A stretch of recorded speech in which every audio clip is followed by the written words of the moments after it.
Since childhood, I have been raised and loved by my grandparents. Unfortunately, my grandmother passed away due to a minor accident. Around that time, I received a sudden message from Alex's wife, with whom I had lost contact for a long time. The content of the message was a request to take in my grandmother, who was supposed to have passed away 3 months ago. Although there are many things I want to say, my beloved grandmother has indeed passed away. I witnessed it with my own eyes. This phone call will lead to everything becoming clear. I am Elizabeth, 45 years old, and single. The last time I had a relationship with a man was during my university days. We eventually broke up, and after graduation, I joined a major cosmetics company. I worked tirelessly in the marketing department, where overtime and weekend work were the norm. Before I knew it, I missed my chance to get married. But that's not the reason for changing my job. 6 years ago, I switched careers to work as an office worker in a nursing home. In the past, I used to be jostled around in a crowded train that took an hour and a half each way, and I would be lucky if I could catch the last train home. Now, it takes less than 10 minutes by bicycle from my home. I have regular days off according to the calendar, and overtime is rare. But the real reason for my career change isn't related to any of this. I have never left my parents' home since birth. I have confidence in my financial stability, and I'm skilled at household chores. So why haven't I moved out? It's because I love my family, especially my grandmother. I was born and raised in New York. Our family consists of my parents, grandparents, and my older brother Alex, who is 5 years my senior. Just now, I mentioned that I love my family, but my feelings toward Alex are complicated. In the past, I undoubtedly loved him. He was a kind and caring older brother. However, Alex has changed. After graduating from college, he quickly started living on his own and joined a car company as a salesperson. 2 years later, he got married through an office romance.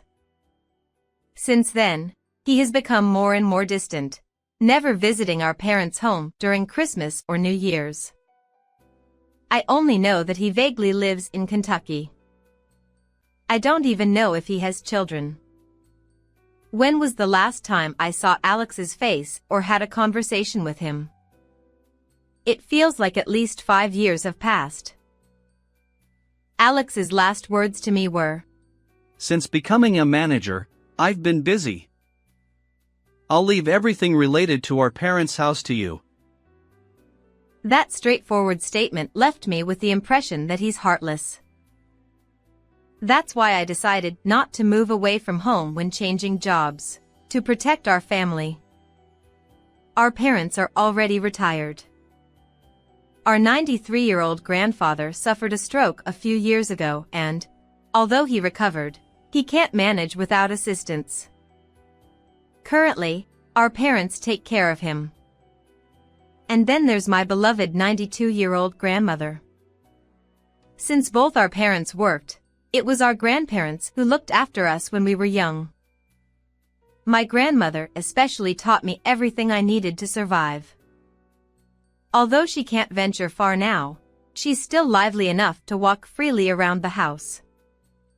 So, I chose to work in a nursing facility to be prepared for any situation involving my grandmother.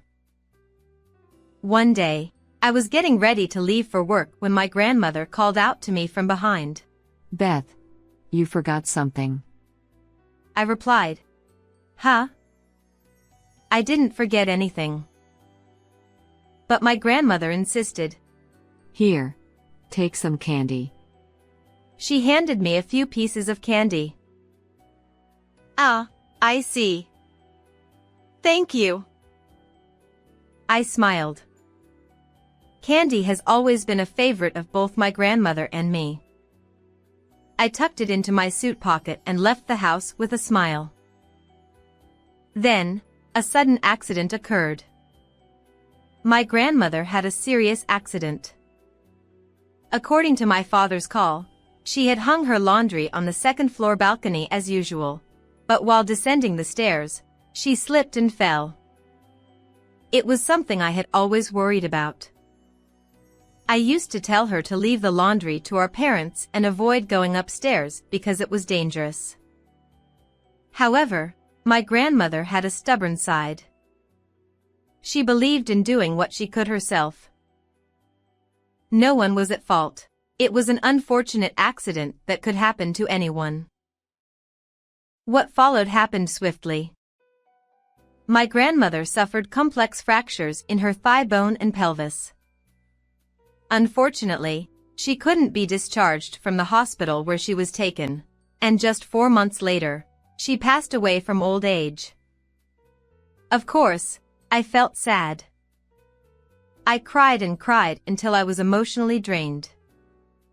But I'm an adult now. There's no time to dwell in sorrow. I have to handle everything, including the funeral arrangements. My grandmother's roots were distant, and we had no close relatives to contact. Ultimately, our family decided to hold a funeral for her with only immediate family members. Well, I have to call Alex and his wife. However, I was foolish to think that they would immediately respond once I contacted them. Neither phone calls nor emails were getting through. I sent emails, but there was no reply.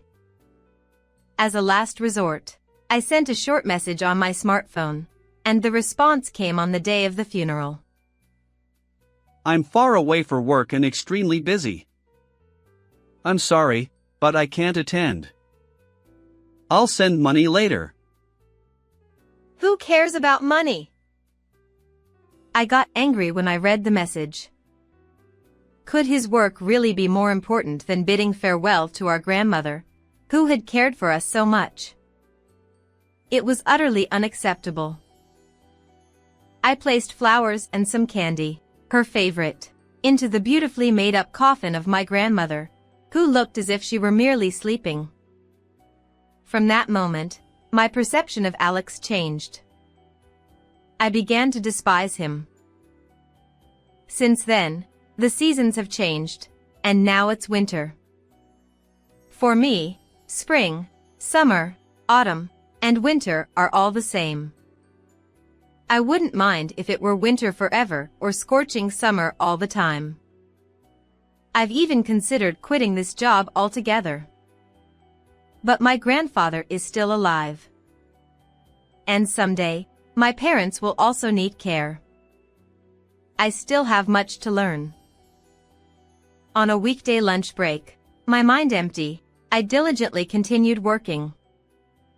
Unexpectedly, I received a call from an unlikely person. If I hadn't registered her number, I wouldn't have answered. The screen of my smartphone displayed Amelia. We had only spoken briefly after a wedding, as far as I could remember. What could she want now? Should I ignore it? But the ringing wouldn't stop. With a sigh, I decided to answer the call. Hello, this is Elizabeth, I replied. Amelia hesitated before speaking. I apologize for interrupting your work. I'm Alex's wife, Amelia. It's been a while. Ah, yes. Despite being older and in a higher position, Amelia always maintained a humble demeanor. Even when Alex and I suddenly got married, she greeted not only our parents but also me with proper respect. In short, she's a good person. That's why I couldn't understand why she was contacting me now. It's okay. How can I assist you? I asked, trying to keep my tone as neutral as possible. Amelia continued. I feel awkward saying this, but It's about your grandmother. Is something wrong with my grandmother? My frustration slipped into my voice. Under my husband's instructions, we've been taking care of your grandmother. However, it's been over a month since the promise time. Could you come and pick her up? What? I genuinely couldn't comprehend what Amelia was saying. Wait a moment. That was the best I could say. So, Amelia is taking care of my grandmother, who died 3 months ago. This was the question I came up with after thinking hard. I know this is incoherent, even for me. But the same goes for Amelia. Yes, your grandmother is with us. What? She passed away? 3 months ago? Her surprised voice sounded genuine. Can we both calm down a bit? I suggested, and Amelia agreed. A few minutes later, I regained my composure and carefully explained the circumstances that led to my grandmother's passing. Amelia's response, however, was perplexing. According to her, Alex's grandmother needed care, and they had taken her in temporarily until preparations could be made at our family home. This led to two possible conclusions. Neither Amelia nor I are lying. If this is true, then Alex is the one lying. I had anticipated that someone might tell such an easily debunked lie. But now, there were more pressing matters. I need to contact Alex immediately, but I'm almost unreachable on his phone. I told Amelia. Even I haven't touched my husband's cell phone. But if it's just a call, I can use my phone while he's at home. Anne. Amelia hesitated. And? I asked. Recently, my husband has been working remotely more often. If I ask, he might agree to a video call. While face-to-face persuasion had its merits, there was a problem. I don't even know where both of you are currently living, I pointed out. We've been in Pennsylvania for over 10 years, so visiting your place would be easy. Amelia replied. For now, we made a promise to talk to Alex via Amelia's phone later that night. Other strategies were also devised. With complicated feelings. After all, Philadelphia is just the neighboring state. How far would he go with his lies? Asking her to take care of a stranger's elderly woman just a few months after my grandmother's passing? It's too much. It's downright repulsive. I returned home and called Alex on Amelia's smartphone at the specified time of 8:00 p.m. By Amelia's kind offer and insistence, she's currently waiting in my bedroom. Despite my numerous attempts to contact him being ignored, Amelia's phone was answered soon. The speaker was on so that Amelia could hear the conversation. Amelia, where are you right now? You haven't even prepared dinner. His high-handed and arrogant tone. This wasn't the Alex I knew. It's me, Alex. I informed him. Huh? He was clearly confused. As expected, I waited for his response. Elizabeth, is that you? Why? Where's Amelia? I'm here. Amelia's response was brief. You! Why are you with Elizabeth? Alex was momentarily speechless but quickly continued. Wait, did you tell Elizabeth about the matter? Yes, I informed her. Amelia remained matter-of-fact. I told you it was too early to discuss that. Alex's attitude suddenly changed. The matter in question was undoubtedly about my grandmother. I've heard from Amelia that you've been working remotely recently. I interjected. And what does that have to do with anything? I could vividly imagine Alex's stern expression. From here on, why don't we continue the conversation face-to-face using a remote work app? I'll send you the ID and password. I proposed.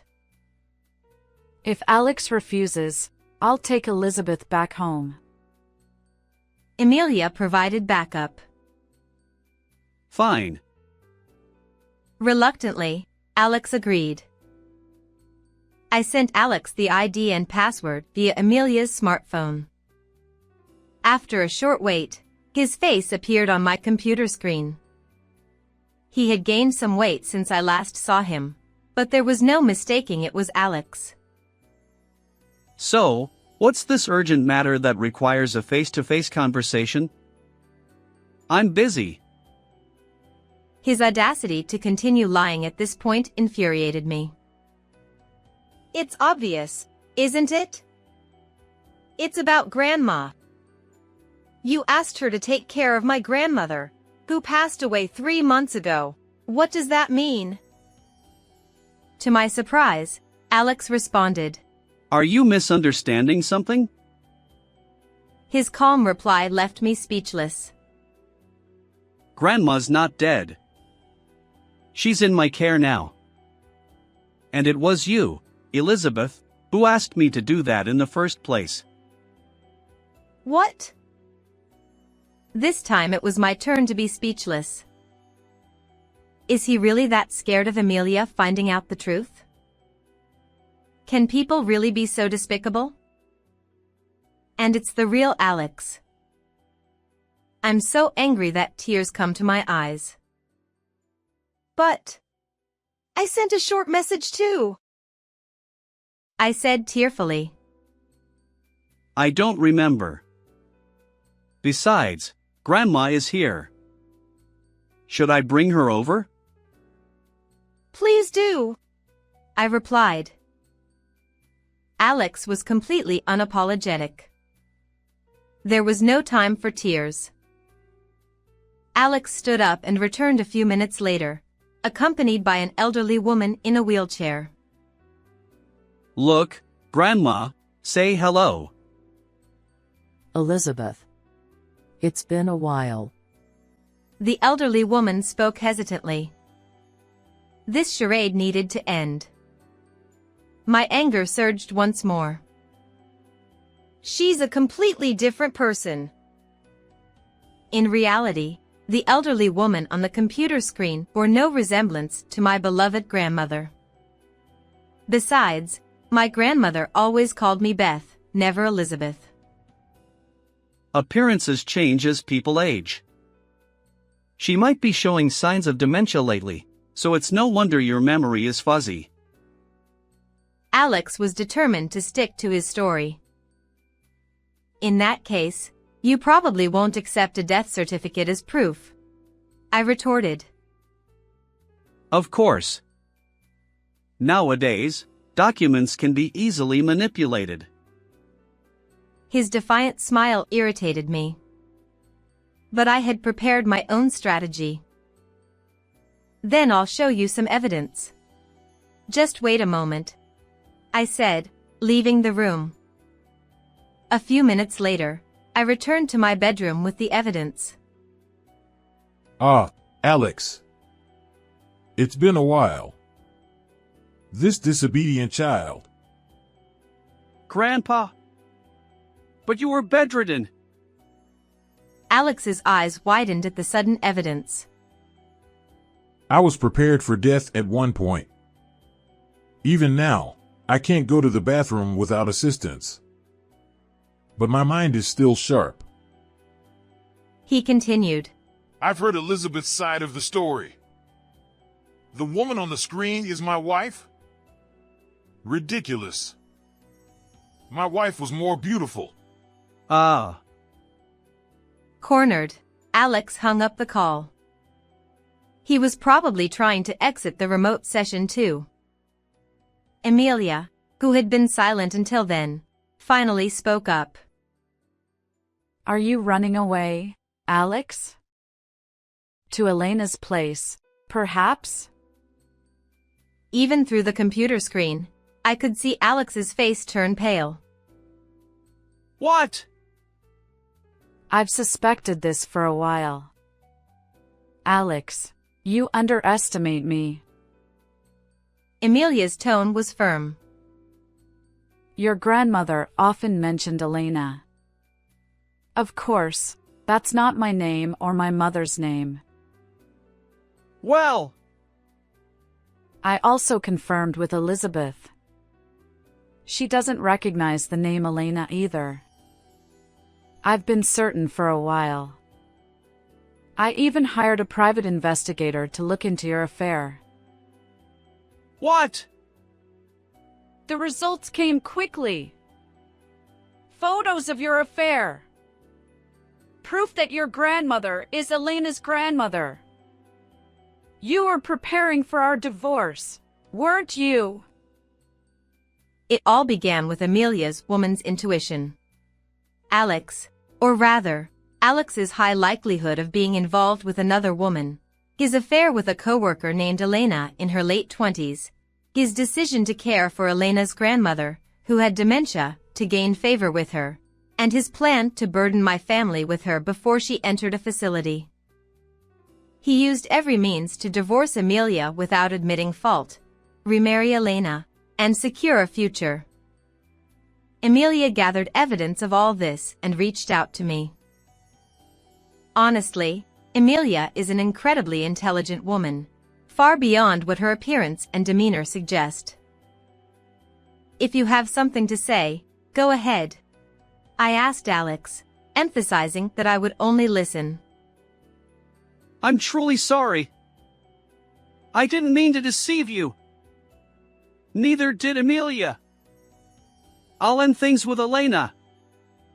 So, Alex apologized through the screen. My sharp-witted grandfather chimed in. Technology has come a long way. Even your tear-streaked face is visible from a distance. Grandpa, please help me. Fool! I never want to see your face again after using my wife, neglecting my cute granddaughter and your wife. This is the end. Elizabeth. You too. Right now, the most important person in this house is your grandfather. And by the way, I never want to see your face again either, I retorted. Amelia. The divorce proceedings are already underway. I'll return to my parents' home, and we'll meet in court next. Well then, that's that. Goodbye, Alex. As I finished speaking, I clicked the exit button on the remote conversation. The seasons changed. I stood alone at my grandmother's grave, mentally sharing various updates. Alex divorced Amelia, and naturally, Amelia was advantageous. Alex ended up paying an enormous amount in alimony and even sought refuge at my parents' house once. But with my sharp-minded grandfather's authority, he was effectively disowned. Apparently, the will even stated, Alex is not family. As for Elena, she hoped to remarry Alex, but the real world isn't so forgiving for a divorced, debt-ridden man in his 50s. In the end, he quit the car company he'd worked at for years, now living in a cheap, cramped apartment, working day labor jobs while continuing to pay alimony. In these times, it's hard for a middle-aged man with no qualifications, let alone negative savings, to find new employment. It's all karma. Most of the information about Alex came from Amelia. Since then, Amelia and I have become friends, meeting quite frequently. And so, as I stood up and said, "It's all over, Grandma. See you later." A strong gust of wind blew. Simultaneously, I heard a voice I loved very much. Beth. Thank you. Take care of your grandfather a little longer, won't you? Grandma. I suddenly realized I was tightly gripping something in my right hand. There, in my palm, was a piece of candy. That's strange. I hadn't brought any candy today. I'm not one to believe in gods or ghosts, but perhaps my grandmother is still watching over me somewhere? No, it's probably just that I unconsciously put it in my pocket before leaving. But if I consider that my grandmother might still be watching over me, I feel like I can keep going in life. Thank you, Grandma. I whispered, looking up at the sky, and left the cemetery. How did you like this story? Don't forget to subscribe to the channel. See you in the next video.